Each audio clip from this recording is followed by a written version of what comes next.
لله الحمد لله الذي أبدع الأخلاق والأمرين والصلاة والسلام على أشرف الأنبياء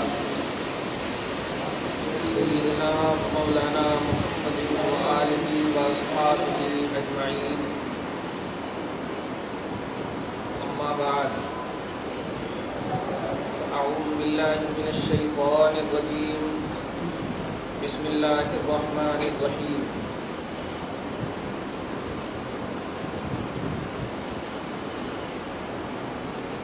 وَلَسَوْفَ يُعْطِيكَ رَبُّكَ فَتَرْضَى صدق الله العظيم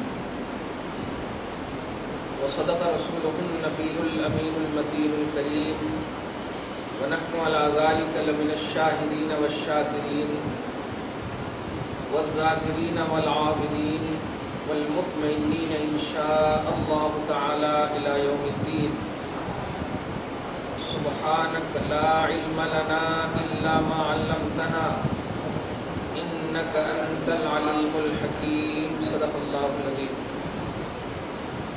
نہایت ہی ادب و احترام کے ساتھ بارگاہ رسالت مآب والے رسالت مآب میں ہدیہ درود و سلام بسط احترام پیش فرمائے. اللہم صلی علی سیدنا و شفیعنا و حبیبنا و مولانا محمد معدل الجود والکرم وعلى آلہ الکرام وابنہ الکریم وآلہ واصحابہ وبارک وسلم. صلاۃ و سلام علیک یا حبیبی یا سیدی یا رسول اللہ صلی اللہ تعالی علیہ وسلم.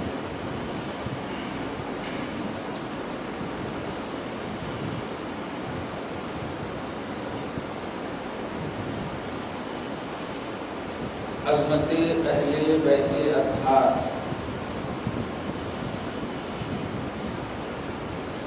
ہمارے ایمان کا عنوان ہے، مذہب اسلام کا عنوان ہے، توحید کا عنوان ہے، رسالت کا عنوان ہے، ایمان کا عنوان ہے. اس لیے محرم الحرام کا مہینہ ہم سے دن کے اعتبار سے، لمحوں کے اعتبار سے گزر جائے اور شاید یہ آخری سنڈے ہے محرم الحرام کا، لیکن ایمان کا لمحہ ایک دن بھی ہم سے یا ہم اس سے جدا نہیں ہو سکتے.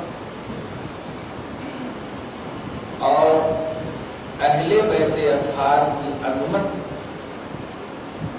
یہ ایمانی عنوان ہے، یہ ماہواری عنوان ہے، یہ مہینہ وقت اور لمحے کا محتاج نہیں. اس لیے محرم الحرام میں ہم خصوصی مناسبت کی بنیاد پر کرتے ہیں، ورنہ اہل بیت اطہار اور ان کی عظمت ہمارا ایمانی عنوان ہے، اور جب تک صبح قیامت تک مومن رہیں گے عظمت اہل بیت کا یہ عنوان قائم ہے. یہ وہ پہلو ہے کہ ایسا نہ ہو کہ سفر کا جب مہینہ آ جائے عظمت اہل بیت اطہار میں کچھ کمی آ جائے. جس طرح آپ کی ذات میں ایمانی طور پر 365 دن میں کوئی کمی نہیں آتی، تو یاد رکھیے یہ بھی آپ کے ایمان کا حصہ ہے، اس میں بھی کوئی کمی نہیں آنی چاہیے. اس کو ایک دم آپ کے پریکٹیکلی طور پر دلیل دے دو. آپ نماز پڑھتے ہیں الحمدللہ، ابھی پڑھے الحمدللہ. آپ نے درود ابراہیم پڑھی، نماز اس کے بغیر آپ مکمل نہیں کیے ہوں گے. قاعدہ اخیرہ میں التحیات للہ کے بعد اللہم صلی علی محمد وعلی آل محمد، اور یہ آپ جب تک زندہ ہیں اور جب سے بالغ ہو کر آپ نماز پڑھ رہے ہیں آپ الحمدللہ پڑھ رہے ہیں. دعائے قنوت کے بارے میں آپ مسئلہ پوچھتے ہیں، لیکن واقعی یہ عجیب اتفاق ہے کہ کسی کو دعائے قنوت یاد نہ ہو تو کیا کرنا. یہ مسئلہ اب تک آیا ہے لیکن کسی نے یہ نہیں کہا کہ کسی کو درود یاد نہ ہو تو کیا کرنا ہے. معجزہ دیکھیے مصطفیٰ کا اور قدرت دیکھیے خدا کی. آج تک کہہ رہا ہوں 92 سے فتوے دے رہا ہوں میں, لیکن ایک بھی استفتاء ایسا نہیں آیا کہ کوئی یہ کہے کہ اگر درود یاد نہ ہو تو کیا پڑھنا. کسی نے آج تک یہ فتویٰ نہیں پوچھا. یہ ہے مصطفیٰ کا معجزہ اور یہی ہے اس آیت کریمہ کا مطلب کہ اے حبیب مکرم ہم آپ کو اتنا عطا کریں گے, اتنا عطا کریں گے کہ آپ راضی ہو جائیں گے. وہی آیت آج پیش کی, اتنا عطا کریں گے کہ کیا آپ سوچئے ذرا, کیا نبی اعظم صلی اللہ علیہ وسلم کہہ دیں کہ وہ بخیل ہے کہ میرا نام آئے اور مجھ پر درود نہ پڑے. اللہ کہہ دے اے ایمان والو تم ان پر درود سلام پڑھنا. کیا مقام ہوگا درود کا, کیا مقام ہوگا سلام کا. بس اس کو آپ محسوس کر لیجئے گا. کبھی عظمت اہل بیت آپ کے دل سے انشاءاللہ نہ نکلی ہے اور نہ کبھی نکلے گی. یہ خدا کی کا وہ وعدہ ہے کہ رسول پاک ہم تجھے راضی کر کے چھوڑیں گے, میرے حبیب تجھے راضی کر کے چھوڑیں گے. اب نقطۂ رضائے مصطفیٰ کو دیکھنا. رسول گاڑا ہو جائے تو بول دینا, میں تھوڑا بول دیتا ہوں لیکن پھر بھی کوشش کروں گا. اللہ کے رسول کس سے راضی ہوتے وہ دیکھنا. اللہ بولا راضی کروں گا, اب دیکھنا ہے رسول کی رضا کیا ہے, رسول کی خوشنودی کیا ہے, رسول کی چاہت کیا ہے. بس ان کے اس جملے کو سمجھ لیجیے, حسین مجھ سے ہے اور میں حسین سے. سب کو ملا دیجئے, نتیجہ لے کر کے گھر چلے جائیے. رات میں گنبد خضرا کا خواب دیکھیے. تاج محل نہیں آئیں گے, مصطفیٰ کا راج سمجھ رہے آپ. رسول پاک ہم تمہیں راضی کر دیں گے. اچھا یہاں پر نہ رسول کا جملہ ہے, توجہ دینا, اور نہ محمد کا جملہ ہے, جتنے بھی ظاہری اوصاف ہیں کوئی جملہ نہیں. بلا سوف یعطیک, یہی تو خط ایمانی ہے کہ اللہ پاک بھی مومنوں کو آزمانا چاہتا ہے کہ تمہارا ایمان کا پاور کیا ہے, تمہارے عقیدے کا پاور کیا ہے. ہم آپ کو اتنا دیں گے کہ آپ راضی ہو جائیں گے. بس یہ جملہ ہے, آپ کو اتنا دیں گے. اب ہے کوئی ایسا انسان جو اس آپ میں آپ کو شامل کر لے؟ ہے کوئی ایسا انسان؟ نہیں. لیکن خدا کی قسم یہ ایمان کا تنوع, ایمان کی آزمائش کے جملے ہو سکتے ہیں, لیکن جب ہم اظہار عظمت اہل بیت خدا کی طرف سے دیکھتے ہیں یا رسول پاک کی زبان سے دیکھتے ہیں تو ایسا ایسا عنوان نظر آتا ہے, ایسا ایسا جملہ نظر آتا ہے کہ اللہ کی طرف میں تو خفیہ کا پہلو ہے, اس پوشیدگی کا پہلو ہے. مراد لینا یہ میننگ ہو سکتی, یہ مطلب ہو سکتا, تفسیر کا لے سکتے, لیکن سب سے بڑے مفسر اعظم محمد رسول اللہ جو قرآن کی سب سے بڑی اور پہلی تفسیر کا نام ہے, جب ہم عظمت اہل بیت ان کی زبان سے سنتے ہیں تب نظر آتا ہے کہ اللہ پاک نے ہم آپ کو اتنا دے دیں گے کہ آپ راضی ہو جائیں گے. آپ ہی بتائیے کہ آپ سے اگر ہم پوچھیں کہ آپ کس سے راضی ہیں اور آپ کو ہم ٹائم دیں کہ اچھے سے سوچ لینا, فل سوچ لینا, تو آپ ماشاءاللہ یہ دیکھتے ہوئے تو ضرور کہیں گے کہ ارے بولنے والا کون ہے, ان کے حساب سے آپ بولیں گے. یہ ایک دائرہ دیکھیں گے, ایک وقت دیکھیں گے, ایک لمیٹیشن دیکھیں گے کہ بھائی ہو سکتا ہے یہ پوچھ رہے ہو کہ بریانی یا میٹھا یہ سب بنے ہیں, تو آپ ہو سکتا ہے پوچھ رہے ہو آپ کس سے راضی ہیں, بولو میٹھے سے راضی ہوں, اس سے راضی. خالق جب پوچھے اور کس سے پوچھے, کائنات کو سجانے سے پہلے ملینوں بلینوں وقت کی کوئی انتہا نہیں ہے, اور قرب خاص خدا میں رہنے والی ذات سے پوچھے. آدم سے پہلے مصطفیٰ کو پیدا کیا. آپ ہم سب کی جو اصل ہے وہ آدم ہے اور ہم ان کی نسل ہیں, اور رسول فرماتے ہیں میں اس وقت بھی نبی تھا جب آدم نہیں تھے, اس وقت بھی نبی تھا جب آدم نہیں تھے. کن تو نبیوں آدم و بین الماء والطین, نبی خطبہ میں بھی پڑھا, کن تو نبیوں آدم و بین الماء والطین.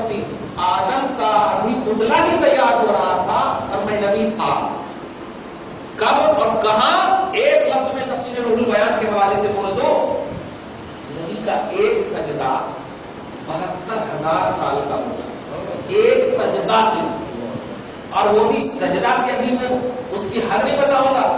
رسول پاک صلی اللہ علیہ وسلم کے سامنے ہے، جبرائیل پوچھتے ہیں یا رسول اللہ آپ کی عمر کتنی ہے؟ مشہور روایت ہے. تم پوچھ رہے ہو، میں پوچھتا ہوں تیری عمر کتنی ہے؟ کہا یہ تو نہیں معلوم، لیکن حجاب میں آسمان کے ایک حجاب، چوتھے حجاب پر ملا ہے. 70,000 سال کے بعد ایک ستارہ نکلتا، میں نے اس کو 72,000 دفعہ دیکھا ہے، 72,000 مرتبہ دیکھا ہے. جو کتنے من ایک مرتبہ کم نکلتا 70,000. نبی مسکراتے ہوئے فرماتے ہیں وعزت ربی و جلالی، میرے رب العزت کی قسم، میرے رب کی عزت اور جلال کی قسم، سنو وہ ستارہ میں ہی ہوں، وہ ستارہ میں ہی ہوں، انا ذالک الکوکب، وہ ستارہ میں ہی ہوں. تو جبرائیل پوچھتے یا رسول اللہ آپ ہیں وہ ستارہ، اتنے دن تک کیا کرتے تھے؟ 70,000 سال کے بعد آپ نکلتے، یہ 70,000 سال تک کیا کرتے تھے؟ جواب دیتے ہیں کہ سجدے میں ہوتا تھا.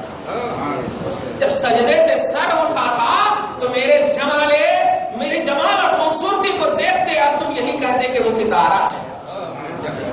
توجہ دیجیے گا. تو آدم سے پہلے محمد رسول اللہ، قرب خاص خدا میں رسول اللہ، اس رسول کو اب کیا چاہیے؟ وحی اتر رہی ہے، قرآن میں آیت اتر رہی ہے. ارے قرآن کے نزول سے پہلے مصطفیٰ اللہ کے قریب. ایک دم نوٹ کر لیجیے گا، بڑا اچھا ہوتا ہے، مزہ آ گیا ہے مجھ کو. بڑے باضابط لوگ بیٹھے ہیں، درود شریف پڑھیے اللہم صلی اللہ علیہ وسلم. آپ جب خالق اور مالک کے پاس ہو اس وقت ارے بے پوچھے جو چیز آپ کو چاہیے مل گئی ہوگی، یقیناً ملی. جب کچھ نہیں تھا خدا اور رسول قرب خاص خدا میں اللہ کے قریب تھے، انسانیت کچھ نہیں تھی. اب انسان آئے، انسان کے بعد ان کی انسانیت کے لیے انسائکلوپیڈیا یعنی کانسٹیٹیوشن آف اسلام، قانون اسلام کا قانون بن کر کتاب آئی، قرآن پاک. سمجھ رہے نا؟ اور اس قرآن کی آیت کریمہ ہے. سوال ایک دم آٹومیٹک کرو کہ جب یہ آیت کریمہ نہیں اتری تھی تو رسول کو اللہ راضی نہیں رکھا تھا. رسول کے پاس اللہ کی خوشنودی تھی یا نہیں؟ یہ اللہ پاک کا قرب چپکے ناراضگی میں قرب خدا تھا نہیں. پیارے اس آیت کریمہ کی ایک نئی تفسیر آتی، اس آیت یاد رکھو، نئی تفسیر سے مراد یہ ہوگی کہ جو رسول پاک کی عظمت کو ظاہر کرے وہی سب سے عظیم تفسیر ہوگی. سراپا قرآن رسول اعظم صلی اللہ علیہ وسلم کی سیرت طیبہ ہے، اخلاق کریمہ ہے. عائشہ کی روایت ہے، سعد بن ہشام راوی ہے، صحیح مسلم کی حدیث ہے. تو اب سب سے بیسٹ تفسیر تو وہی ہوگی جو مصطفیٰ کی خوبصورتی کو بیان کرے، ادا کو بیان کرے، سیرت کو بیان کرے. تو قرآن پاک سے پہلے، نزول سے پہلے، نوٹ کرنا، اللہ کے پاس پہلے ہی سے محمد رسول اللہ موجود ہے. تو آپ بتائیے چپکے موجود ہے، کیا رسول پاک کو سزا کے طور پر اللہ نے اپنے پاس رکھا ہوگا؟ آدم سے پہلے. اچھا یہ بھی جملہ نہیں کہہ رہے کہ میں تھا آدم سے پہلے، ایسا نہیں بول رہے، میں نبی تھا. نوٹ کرنا، میں نبی تھا. اور نبی سلیکٹڈ کو کہتے ہیں، چنے ہوئے کو کہتے ہیں.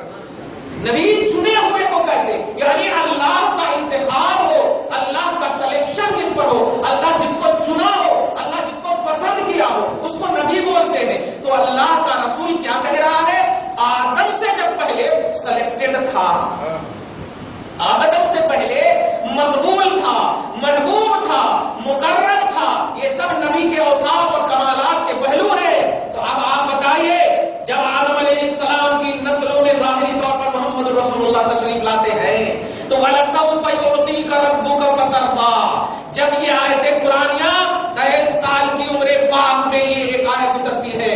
تو اب اس آیت کریمہ کی ترجمہ کرتے ہیں، آپ کو آپ کا رب اتنا دے گا کہ آپ راضی ہو جائیں گے. اس آیت کے اترنے سے پہلے بارگاہ خدا میں آپ سوال کرو، اے مولا آپ اپنے محبوب سے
اب ہو گیا، اب ہو گیا، اب ہو گیا.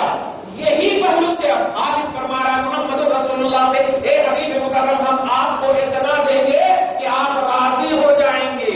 پوچھئے محمد صلی اللہ علیہ وسلم سے، اے حبیب آپ کا رد عمل، آپ کا طرز عمل کیا تھا اس آیت کے نزول کے بعد؟ نبی فرماتے ہیں میں اس وقت تک راضی نہیں ہوں گا، میں اس وقت تک راضی نہیں ہوں گا جب تک کہ میری امت کا ایک بھی امتی جو گناہگار ہوگا جہنم سے نکال کر جنت میں نہ ڈال دوں. اب نوٹ کیجئے گا میں کیسے اس کو ابھی نتیجہ کے طور پر پیش کروں گا. ایک بھی گناہگار امتی، ایک بھی واحد من امتی کا جملہ ہے، ایک بھی امت میں سے ایک بھی امتی جہنم میں ہوگا. نوٹ کیجئے گا جنت میں نہ ڈال دو. یا رسول اللہ کیوں اتنی فکر کر رہے ہیں جنت میں ڈالنے کی؟ اتنی فکر کیوں کر رہے ہیں جنت میں ڈالنے کی؟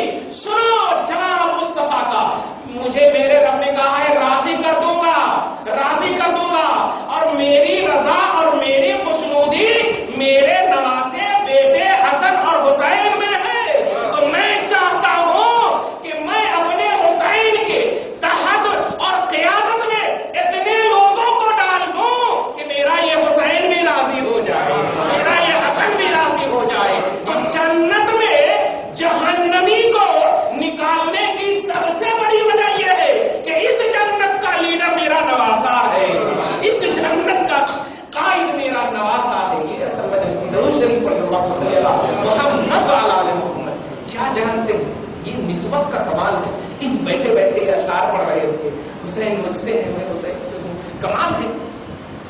یہ بھی کہہ سکتے تھے نا رسول اللہ کہ میں اس وقت تک راضی نہیں ہوں گا جب تک کہ میری امت کا ایک بھی فرد میرے اوپر ایمان نہیں لاتا. کیونکہ یہ تو سلسلہ نزول ہے، ابھی نازل ہونے کا سلسلہ ہے، ابھی تو اینڈنگ کا پہلو ہی نہیں ہے. کیونکہ جنت اور جہنم کا فیصلہ اس وقت کرنے کی ضرورت کیا تھی؟ یہ سمجھانا چاہ رہے ہیں، ایمانی عنوان کو بتانا چاہ رہے ہیں، اسلامی پہلو کو دلانا چاہ رہے ہیں، مذہبی شناخت کروانا چاہ رہے ہیں، آپ کو یہ بتانا چاہ رہے ہیں کہ حسین کی عظمت کو سمجھو، اہل بیت کی عظمت کو سمجھو. میں اپنے گھر کا نہیں جنت کا بنا رہا، اور اس جنت کا بنا رہا ہوں جس کا لیڈر میں نے اپنے نواسے کو رکھا. کس جنت کی بات کرتے ہو؟ آج دنیا شہادت کے فلسفے پر، آج دنیا حسن اور حسین اور حسینی مارکے پر، یزید کے ساتھ حسینی مارکے پر انگلی اٹھا رہی ہے، انگلی اٹھا رہی ہے کہ نہیں یہ سب کیا لے کر کے بیٹھے ہو، نماز پڑھو، حج کرو، زکات دو، بس کافی ہے، عمل کرو چلے جاتے جنت میں. کہیں جنت میں نہیں جاتے. اگر جنت میں جانا ہے حسینی بن کر کے رہو، جنت میں جانا ہے تو حسینی بن کر کے رہو. جنت میں جانا ہے تو نمازی بنو گے. نمازی تو یزیدی بھی کیمپ میں تھے نا، یزیدی لوگ بھی نماز پڑھ رہے تھے. تو یاد رکھنا جو بھی تم عمل کر رہے ہو اگر اس کا ٹارگٹ جنت ہے تو سوچ لینا اس جنت کا سردار حسین ہے، اس جنت کا سردار حسن ہے، اور اسی جنت میں جاؤ گے تب حقیقت میں جنت ہے. ورنہ اگر اپنے من والی جنت میں جاؤ گے تو کل قیامت کا ایک منظر قائم ہوگا. قیامت سے پہلے خروج دجال کا ایک جملہ سنے ہوں گے آپ، دجال نکلے گا. بخاری شریف کی حدیث پاک ہے دجال نکلے گا. آپ اس کو کانا دجال بھی بولتے ہیں زبان میں، کانا دجال، اور اس لیے بھی بولتے ہیں کہ ایک اس کا آنکھ کانا ہوگا. یاد رکھیے کوئی بھی گمراہ اور کافر لوگ ان کو پہچان نہیں پائیں گے، حسینی لوگ ان کو پہچان لیں گے کہ ان کے چہرے پر کاف فا را لکھا ہوا ہوگا. یہ پہچان ہے ایمان والوں کی، جنتی کی پہچان ہے. کاف فا را لکھا ہوگا اس کے چہرے پر، دجال کے چہرے پر. اس کی شان امام بخاری حدیث کو نقل کرتے ہوئے فرماتے ہیں کہ اس کی شان یہ ہوگی کہ وہ اللہ کا دعویٰ کرے گا، اس کے ایک ہاتھ میں جنت ایک ہاتھ میں جہنم، اور حقیقت میں جنت اور جہنم ہی ہوگی. نوٹ کرنا وہ اس کی شان یہ ہوگی سیمنٹڈ جگہ میں سبزیاں اگا دے گا، سیمنٹڈ جگہ میں سبزیاں اگا دے گا. میں آپ کے ساتھ ترجمہ کر رہا ہوں، آپ کو سمجھانے کے لیے کر رہا ہوں. سیمنٹڈ جگہ میں سبزیاں اگا دے گا. اور اب آپ دیکھیے جنت جہنم دونوں ان کے پاس ہوگی. وہ کہے گا میں اللہ ہوں، جو تم کو دلیل چاہیے مانگو، جو بھی مانگنا ہے مانگو.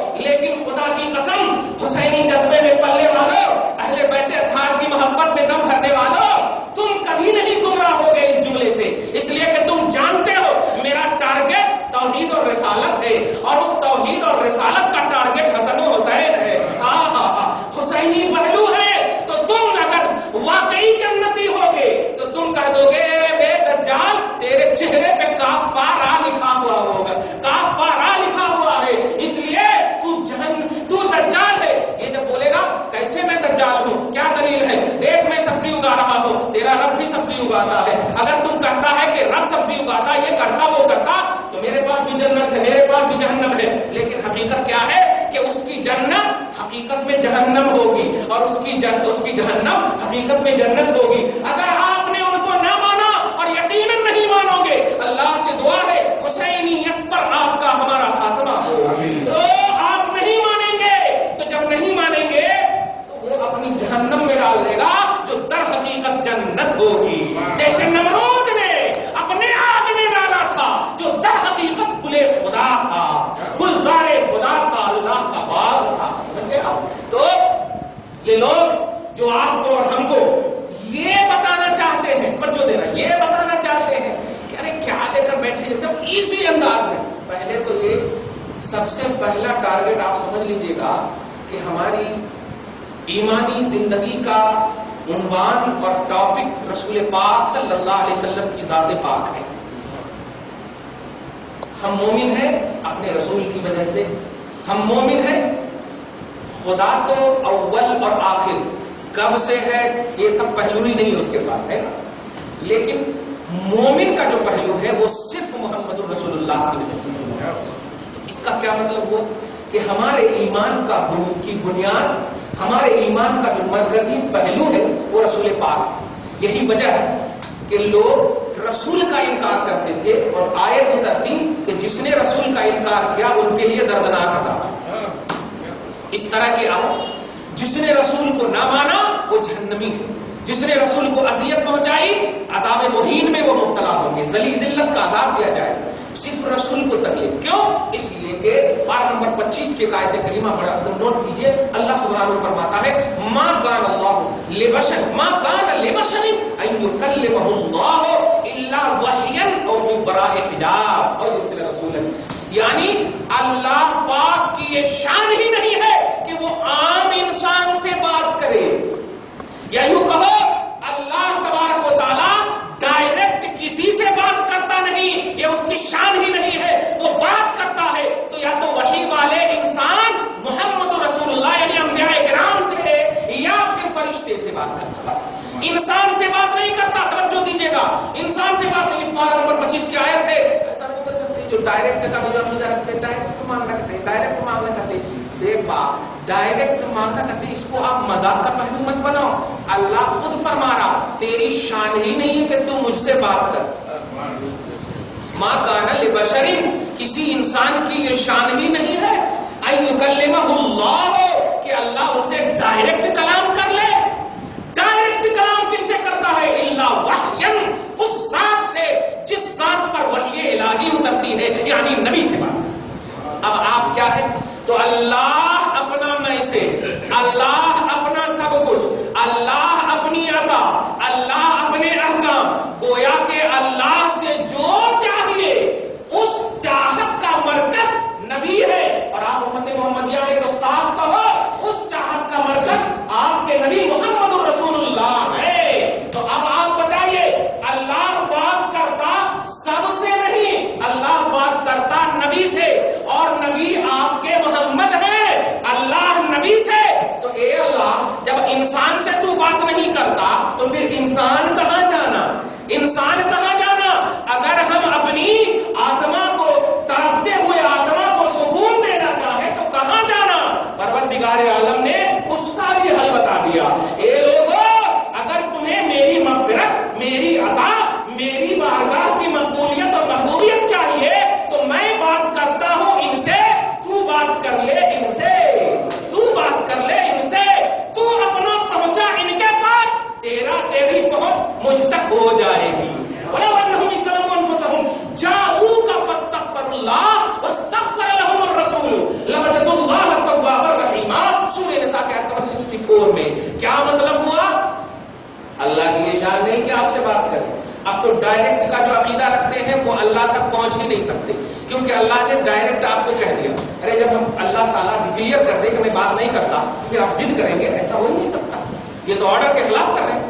اللہ نے کہہ دیا کہ نہیں, میری بات اور میرے کلام کا شرف نبی کو, میرے سے کلام کا شرف نبی کو ملے گا. اب تو اگر چاہتا ہے مجھ سے بات کرنا, چلا جا نبی کی بارگاہ, چلا جا نبی کی بارگاہ. واہ, اب بس اسی پہلو کو دیکھیے.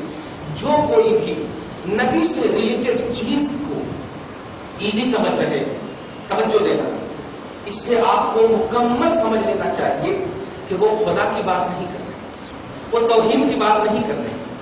توحید اور خدا اور الوہیت کی پہچان ہو ہی نہیں سکتی بغیر مصطفیٰ کے واسطے کے، بغیر مصطفیٰ کے واسطے کے ہو ہی نہیں سکتی پہچان.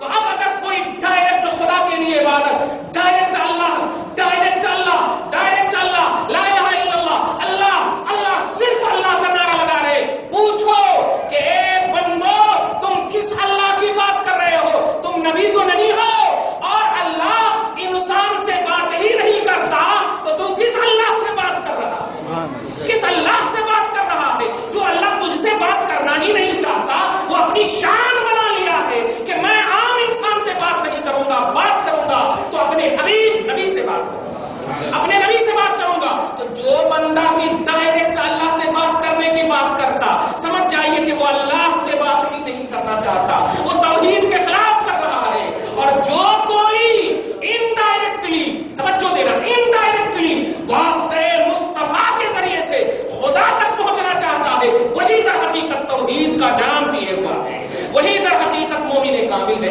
اور وہی در حقیقت قرآن کے تقاضے پر عمل کرتا ہے. اب آپ کو اتنا سمجھ میں آ گیا ہوگا کہ اللہ کی چاہت کا مرکز محمد الرسول اللہ، سمجھ رہے ہیں؟ محمد الرسول اللہ. اب اس آیت کریمہ کو ترجمہ سن لیجیے، مزہ آ جائے. اے حبیب ہم آپ کو اتنا دیں گے. یہ جانتے ہیں اللہ پاک ایک چھوٹا سا قلم بھی اگر ڈائریکٹ دے دینا تو خود کی قسم کافی ہے ہمارے لیے. صحیح ہے، میں پوری زندگی دے دیا ہے، پوری زندگی جتنا بھی ناز کرے اللہ پاک تیرا شکر ہے، تیرا احسان ہے کہ صحت و عافیت سے تو نے اپنے بارگاہ میں جمع کیا ہے نہیں؟ تو نعمت تو مکمل دیا، لیکن اللہ پاک حبیب سے کیا کہا؟ اتنا دوں گا. اب اتنا اور جتنا تو پہلو ہی نہیں، اتنا دوں گا کہ راضی ہو جائیں گے. اور رسول نے کیا کہا؟ میں راضی نہیں ہوگا جب تک کہ میری امت کا ایک فرد بھی جنت نہ چلا جائے. آپ کبھی شادی کرائے ہوں گے، کراتے ہیں الحمدللہ. داماد آتا ہے، بیٹی کہیں جاتی ہے تو وہ داماد اپنا گھر اپنے سے نہیں سجاتا، بیٹی اپنا اسٹیج اپنے سے نہیں سجاتی. توجہ دیجیے، جو سجاتا ہے یہ نیت سے سجاتا ہے کہ جس کے لیے سجا رہا ہو وہ خوش ہو جائے. توجہ دینا، جس کے لیے سجا رہا ہو وہ خوش ہو. ایک بنیادی مثال دے رہا ہوں، خدا کی قسم، اے میرے حبیب آپ رو رہے ہو،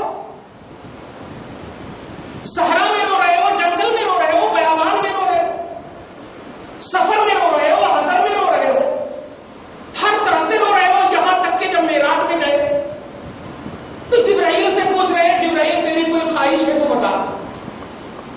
جبرائیل نے بھی آپ کے ساتھ سفر و حضر میں رہتے رہتے اتنا تو آپ کا ٹارگٹ سمجھ لیا کہ یا رسول اللہ آپ کی گنہگار امت جب گلسرات سے گزرے تو رب سے کہہ دیجئے کہ جتنا بازو مجھے عطا کیا ہے میں وہ سارا بازو ان کے لیے بچھا دوں، میں سارا بازو ان کے لیے بچھا دوں. یہ جبرائیل بھی نبی کا ٹارگٹ جان رہے ہیں، لیکن کیا کبھی تم نے نبی کے اس ٹارگٹ کو ملاحظہ کیا کہ اے نبی آپ اتنا کیوں رو رہے ہیں، اتنا کیوں رو رہے ہیں؟ تم نے آج حسین کو ستا کر کے رلانے کی کوشش کی ہے. یہ حسین جب سے جنم لیے ہیں، یہ حسین جب سے پیدا ہوئے ہیں، مصطفیٰ اس سے پہلے سے رو رہے ہیں. توجہ دیجیے گا، اس سے پہلے سے رو رہے ہیں، اور صرف رونے کا مقصد ہے کہ میرا گنہگار، میرا گنہگار وفادار، میرا اسیا شعار امتی جہنم میں نہ جائے. نوٹ کرنا، ابھی آپ کا